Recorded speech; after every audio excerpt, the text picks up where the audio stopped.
Yo, what is up guys, Delboy here. So this Friday, Richard Commey will be making his first defence of his IBF lightweight title. He is going to be fighting veteran and former WBO lightweight champion Beltran. I've got to say, right off the bat, I believe this is a fight in which Richard Commey should look good and he should win quite handily. It's not that I don't rate Beltran.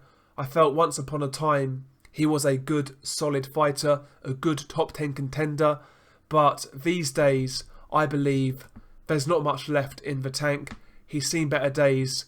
You know, this is a guy who's 38 years old and made his pro debut in 1999. I really did see signs of decline against Jose Pedraza. I felt he got comprehensively outboxed in that fight, and even the fight before that against Paulos Moses, where he won his WBO lightweight title, I felt that fight was very close, and throughout large periods of that fight, Beltran was getting outboxed. He looked sluggish, he looked slow on his feet, and yeah, for me, Beltran has seen better days, and I believe he is on the slide. Whereas Richard Commey, for me, you know, he's really coming into his own now. He's recently won that IBF lightweight title, so his confidence is going to be sky high. He's younger and fresher than Beltran. He's bigger, and I believe he's stronger and hits harder. Physically, to me, Richard Commey has all the attributes in this fight, and even stylistically, I don't believe this is a bad style clash for Commey. Commey is a guy who, for me, is one of those type of dudes who does the basics really well. He's got a nice jab, a nice straight right with a good hook. His timing's okay. He's got good power, and he can do everything to a fairly good standard.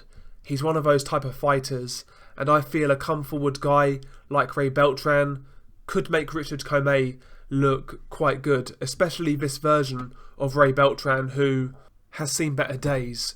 If Beltran is his aggressive self, I could see him walking onto those powerful shots by Commey, that straight right, that uppercut. And yeah, at this stage, I just expect Commey to be too big, too strong, too powerful, and I believe he will stop Beltran, if I'm being honest. I think Beltran is there for the taking. I think we saw that against Jose Pedraza. Pedraza dropped, Beltran coming in, and I could see Commey doing something similar. If Beltran can get to the inside, I think he will have some success. Denis Shafikov, who is a good inside fighter, who's really busy on the inside, for me had a lot of success against Richard Commey, so maybe that's something for Beltran to look at. He needs to get on the inside, work that body, and just be active. If he can do that, he might be able to nick some rounds based on work rate, but can a 38-year-old man who's had a long career carry out that type of style now? I'm very doubtful.